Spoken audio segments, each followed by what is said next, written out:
We've upped our standards. So now, up yours. The Daily Mojo. Wow. Now we bring in Dan Andros from Faithwire and the host of the Quickstart Podcast, wherever you get your podcast. We were just running down a few of the old classic quotes from the days of the Rona, the days of yore, when it was a... See, this is what I keep saying, that there's going to be documentaries, and everyone's like, oh, it's all out now, and whatnot, but I'm hearing myself a little bit, by the way. A little bit of an echo. I'm not sure where that's coming from. On his side. Okay. You got your earbuds up like massive, amounts? Is that what's going on? It's like we're all screaming in his ear for whatever reason. I don't get it. You still hear a little bit, but it's better now. Anyway, we're good. We don't want to bore the people with that stuff. But I will say, though, I've always been saying the documentary, right? Like, there's going to be these documentaries where you see clips like that, and we're all going to be like, wow. And everyone's like, oh, it's here already. Not like the full-blown documentary where we all know now, right? Like, I think it's transitioning into that level where people are kind of, because they're going to try to push this COVID vaccine again, another one, and no one's going to get it. And no one's getting this thing other than hardcore Fauci fans, whatever number of them there are left in America today. No one's going to get it. I mean, even people like my parents who, are older and were kind of in the vulnerable zones, they got it. And then they got like the first booster. And then they were like, more boosters? Nah. Like, well, forget not that. Only that, but they're expensive. How much were out in San Francisco? There was just a story out there, and people were coming out of the CVS going $200. $200? Uh-huh. Yeah. You're going to give me myocarditis and I got to pay $200 for it? Like, no, thanks. I know, right? It was crazy. It was something like $200, like $199. Let me see if I can find that real quick. Yeah, because that's ridiculous. Vaccines are never that much. I mean, when you go get your flu shot and all that stuff, that's here's a San Francisco Chronicle. Despite report formulated shots, Moderna would be available for $110. She was charged $190 at a CVS. Well, and just as I didn't get to hit select all copy before it said you don't get to read this. But yeah, $200 at CVS out in San Francisco for a COVID shot. Well, virtue signaling is expensive these days. Yeah, it really truly is. So I don't. It's just when you go back and watch all of these clips of the president at the time, giving us the stern warning that they've had patience with us, but their patience is wearing thin. All of these, pandemic of the unvaccinated, right? And the whole thing is nuts. And the mandates has always been the most egregious thing for especially an experimental. And I always laugh. I mean, you guys saw the one clip of the guy I think it was in DC. Fauci's going door to door and they're like trying to show him. And this guy just lays into him. And it's like, okay, let's think about this messaging here from Democrats. Okay. You just spent the last bunch of years since George Floyd talking about systemic racism, and saying how the government's racist, everything embedded in society is racist, all these governmental systems, everything. And then you turn around and say, hey guys, we've got a vaccine you need to take. Why in the world would the African-American community trust you on this vaccine? And I think that guy in that clip showed maybe he's just believing you from your previous message. Now, we're the government, we're systemically racist. Oh, hi, we're the government. Inject this into your body. What is it? I don't know, but it's going to stop whatever's happening here. Trust us. Why? You ever watch the Why should I trust you? You ever seen the Y-Files on YouTube? No. He has a great series he does. And the last one he did was on there's a Plum Island off the coast of Long Island that does research into animal diseases, and they're closing it down. They're moving it to Manhattan, Kansas, of all places. But he recounted a bunch of the different programs that the federal government had instituted on their people like Operation Sea Spray was spraying bacteria over San Francisco, the Tuskegee experiments with syphilis in the black community. Yeah. And it's like, why would anybody believe or not understand, at least, and not recognize that the government does not seem to give a crap about your health, and they would just as soon inject you with the poison as not. Yes. Because it's done. And look, the government is, it should never be government sort of trying to lead the people. The people should always be leading. And this is, look, I think this is one of former President Trump's biggest failures, was he did not lean on the Constitution during that time, during COVID. And you look at what happened, and we essentially turned into this model where it went from the CDC would give us recommendations to the CDC says this, and if you don't go along with it, like social media would be, if you contradicted them on social media, that was what they labeled misinformation. Do you not see the inherent problem with making the CDC, the federal government, the arbiter of truth? Do you not see the problem with that? Apparently Facebook and Twitter before Elon didn't see that problem. They didn't care. And that is when you need someone who has the principles understood of the Constitution and can stand and say, no, the Constitution, we can't do this. You're seeing it in court now. All these people that lost their jobs, the higher profile ones, because of vaccine mandates, they're all winning their cases in court. At least the ones I've seen that have come out, they've won. I can't recall one where someone, lost a job because of a mandate and then also lost their court case. So I don't know that you're going to see that again, but the government is spineless. They were afraid. Yes. This is, I mean, think about like when a hurricane comes, what does the governor do of the states in the line of the hurricane? They have to get out there. They have to show they're prepared, and I'm sure they care. Like they obviously don't want things bad to happen, but politicians are always motivated by self-preservation. They don't want to leave the door open to say, well, you didn't do enough. And so it's that instinct that you have in government officials. It's just there. And so I think with COVID, it was like, well, I don't want to be the one responsible for this. That's when it's hard to stand on freedom, because you have the fear of the people and well, this thing's going to run wild. What are you doing to protect us? Like, no, it's to protect and defend the Constitution, our freedoms, our liberty. That's what matters. And we should be allowed to then take the advice that you give us from the government. Hey, this is going on. Thanks for the tip, guys. We're going to go about life as usual. But we did not see that during COVID. Not at all. I think what we had was a vacuum of real principled leadership. I don't think, Donald Trump did a lot of great things, but I don't think he's a principled constitutional guy. And I think you saw that in COVID. I think it was also intentional that the government, because we all thought that the COVID thing was weird from the get-go. There was something that wasn't quite right about it. We posited that it was some sort of a social experiment to see how far they could push people, which I still think that had a lot to do with it. I don't know if that was the reason or that if they just took advantage of the situation. Taking advantage, right? The Rahm Emanuel, which is probably what it was. But they wanted to find out how far they could push people and how far people would go to comply with all of the crazy mandates and all of the crazy rules that they put in order or in place. What was it? Isolating the uninfected. That was the first time in history that they ever decided they were going to isolate the uninfected instead of the infected. It made no sense. It was just it was a power play, and it worked. Well, and then how many times did we see the hypocrisy with Nancy Pelosi and Gavin Newsom in California? And they would go out with their buddies without their masks on. They didn't believe this crap because they knew it wasn't true. Anthony Fauci admitted to lying about the masks in the early going so that the healthcare workers could get the N95 masks. They did not want to run on the N95 masks, which are the only ones that can do anything, by the way, to protect the spread of something. Those other paper things we wear do virtually nothing. And then the N95s only protect you. So like, I don't have to wear anything.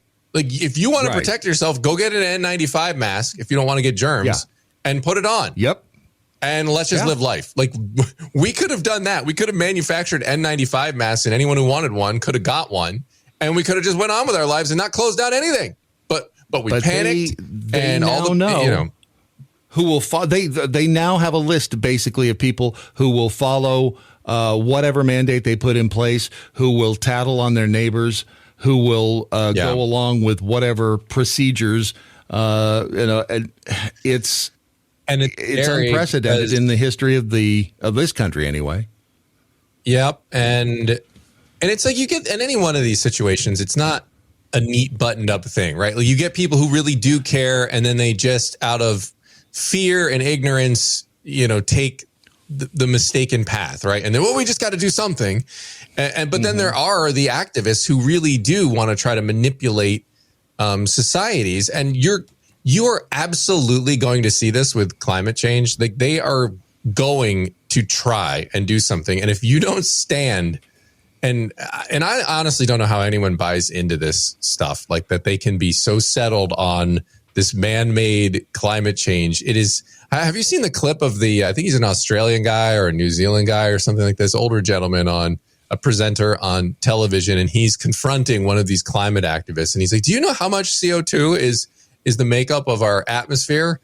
And they couldn't answer the question. They don't know. But he's like, you want to flip the economy on its head and you don't know how much it is? How much is it? Well, I don't know, but all the experts are saying, and it's something like 0.04%, of right. The climate is. So they're saying, well, this 0.04% is going up, and therefore we have to flip the climate on its, or the economy on its head and do all these things. No, they are using that as a giant wealth redistribution scheme. Because if you ever look at the solutions, really question, even by their standards, by the climate alarmist standards, if it's going to solve their so-called climate crisis. And it won't. It doesn't at all. You can still pollute. You can still assess. You just get taxed for it. So they just want to get China to send money to Paraguay and wherever else. So the other day, I was thinking about the CO2 thing, and I started wondering about soft drinks. Because soft drinks are carbonated water, and I started wondering if like Diet Coke is contributing to global warming. and if that's the case, I'm going to be the first one called. They're gonna pull me out and say you're 80% Diet Mountain Dew. Right. So you're gone. They say the CO2 that makes the bubbles actually comes from the power plants we depend upon so much. Instead of it being released into the atmosphere, a tiny amount of the carbon dioxide is captured from the exhaust, purified, and sold to soft drink bottlers and soda fountain suppliers. So the CO2 is just moved from one place to another. Not that it matters much. You would need to open a few hundred gallons of soda to release the amount of carbon dioxide that you add to the atmosphere when you burn a gallon of gas in your car. So we're safe. You don't have to worry about Good. They're not coming in. I see Big Soda is doing a great job in lobbying and putting the pressure on all the climate activists. Good job, Big Soda. Well done. Good job, guys. The whole thing is crazy. Oh, you know what we needed to ask you about? We'd forgotten about this because you are up in that area. We wanted to find out if you know Meatball. I do not know Meatball, but she is. Oh, come on! I know. I know the story. I don't personally know Meatball. Well, we figured that since you're up in that area, that you and Meatball, might hang out. Right? You think that I'm apparently dumb, and I'm insulted, Brad. You think I'm dumb enough to go and venture into North Philadelphia and just wander around there? No. Go ahead. Years ago, I was driving around with my father-in-law and my wife, and we were we went and got cheesesteaks in the city for the day. I don't know what we were doing, but we were driving around. And we were looking at some different sites, and then we got lost, and we ended up in North Philly and in probably some areas where Meatball lives, and we actually got pulled over by a cop, and he told us to leave immediately. Because we clearly didn't know what we were there, and he just said, "Yeah, you guys should just get out of here." And yeah, my wife witnessed. So, my wife used to work in North Philly as a PT, and she'd go around to different houses and treat people. And she called me one day crying because she was stuck in like an alley, like kind of like a traffic, like a city block, and she was just stuck there. There was a bunch of cars, and this guy comes running out of nowhere, right in front of her in the car in front of her. another guy's chasing him, catches him right in front of my wife's car and starts beating him with a hammer. So this is happening right in front of her. So there's my poor wife stuck there. She can't drive anywhere. And she witnesses this brutal crime. And now she's a witness. So she's afraid that this guy's going to, turn around and eliminate the witness. But thankfully, he just ran away. That's always a possibility. But how long ago was that? That was a while ago now. That was before we had kids. So probably some 20 years ago. But Philly hasn't changed. It's only gotten worse. Well, I was going to say, every time I hear a hammer now, I think of Paul Pelosi and David DePape. Which, of course, we don't hear about them anymore. There's a story on Faithwire, and I had to. I needed to get your take on this. It is the couple that have been married for 84 years. Wow. Yeah, Cleovis Whiteside and his wife are Wilda Whiteside. He's 102. She is 98. They got married in 1939. They've been 84 years, and they're Cleovis was 18. Yeah. So how old would she have been? 84. She would have been 15. 14. Right, 98 got married 84 years ago. Am I wrong on that? Yeah. You're right. Our Wilda was 98. I mean, this is 1939. Right. They did things a little differently back then. Yep. 84 years, though. They've been going strong, and they had some That's incredible. Advice. Pretty simple advice, though. They said that seek the Lord. That was it. Yeah. Wow. No, and I think it's absolutely true. Together. Right. You see a lot of these things. How is happy wife, happy life, and all this kind of stuff. But really, and those are jokey things, and they're generally fine. But the main thing is, if you're in a marriage and you put God first, you're automatically going to kind of lose a lot of that selfishness, right? Like if you're, and look, none of us are perfect. We're all going to mess up and get in fights and all that kind of stuff. But you have to come, you have to get back to the place of, all right, knowing when you've messed up and then resetting. And then when you're putting God first and you're both doing that, it's a really beautiful thing. And it's a perfect way, to sort of set things up. And I always say, there's a lot of problems with like The Bachelor and these shows and the romantic walks on the beach. And what do we have in common? My marriage advice for you is to find someone who is, if you're a believer, find a fellow believer and put God first, and you will have a good marriage. You don't need, hey, you know what? They like walking on the beach, and I like walking on the beach.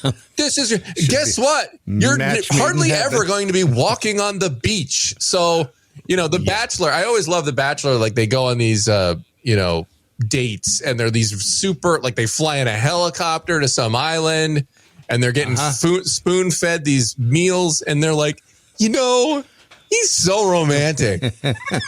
He did none of this. None of it. And you'll never know what he's going to again. be doing when you get home? He's sitting on the couch watching football. Then do you love him? In his underpants. In his underpants. Hey, hon, where's the helicopter? Where are we going on the helicopter today? You used to be so romantic. I can't hear the game. Give me a beer. Shut your pie hole. Give me a beer. Well, Cleovis, I guess he was 13. She was 9 when they met. They married a few years. 12 children. They waited. They did. That's awesome. They waited 5 years. These are the kind of people that you need. These are the kind of people that you need. Americans need to be listening to. Like, you get the guy who's 100 years old. They got stories. 1939.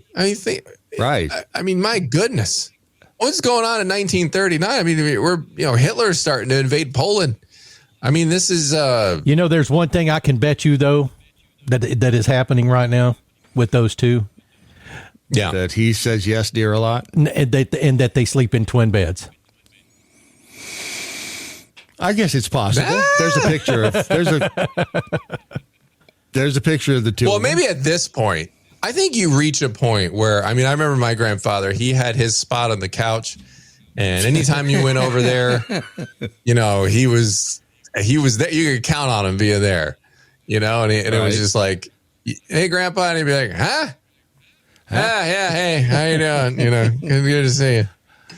Oh man, but there was a lot. I'm sure that Clevis would also tell you there's a lot to saying. Yes, dear, you're absolutely right. Oh yeah. Yeah. Well, and again, I think that totally fits under the umbrella of what he's talking about. Get your Bible. How do you honor your wife? You know, got to live with her in an understanding way, and you got to be patient and putting her needs before yours. So like, if you're like, like if that's you, like that's not going to work. Right. Like be kind to your wife and be, you know, selfless. Think of their needs first. Honestly, it's the hardest thing, but the simplest thing is to put someone else's needs before your own. Like if you want to have an amicable relationship with someone, you do that. And that involves exactly what you just said there, that kind of an attitude. But we're fallen creatures. We love me some me. We put ourselves first. Yep. I mean, it's just what we do, you know, and you really have to work at it to develop another way of looking at things. But I do think that is the biblical way. I've no joke, I've felt best about myself when I've been helping other people. And you don't think that that's going to happen, but it happens every time that I've done it. You fight it. I mean, I'm selfish. I fight it because I am selfish. I'm totally selfish, but I find when I'm helping other people, I feel best about myself. But then especially when they pay me. Especially when they pay. And then, but there's that. Yeah. So, all right. What's happening in the Quickstart podcast, which is already dropped over? I knew you were going to ask. I think you're going to talk about, the food supply I got it. that China's aiming for. Yes. Yep. We got that. We have a mention of that. That one's over on CBN News, by the way. Go check out that one. There's the stuff China's trying to do is really, we're keeping an eye on it at CBN, but you should as well. They're trying to get their fingers and their grubby little paws on everything around the globe, and that's not good. We talked about Andy Stanley. He had this big controversial conference it was essentially LGBT marriage affirming, and so there's a big debate on that going on, and we talked about some global persecution as well. Interesting that global persecution is ramping up, and the amount of refugees they're allowing in is going down as far as asylum from persecution across the world. And so that's part of that is because of the border, right? Like we have this border crisis going on. And so you have all these people faking it and just claiming asylum. And then that makes it more difficult for people actually suffering. So anyway, we break all that down and more. And like you said, the verse from Proverbs 15, the lips 16. Of the wise spread knowledge, but the hearts of fools are not upright. Ron, are you listening? I am listening. Thank you, Brad. You should take notes. I'm just saying. No judgment, but you should take notes. All right, Dan Andros, Dan Andros. Are you the Dan or are you just at Dan Andros on Twitter, on X? I'm just at Dan Andros, yeah. Everyone else is an imposter. The First Amendment. Did you know that you have rights? The Constitution says you do. Lives here. Watch and listen at thedailymojo.com.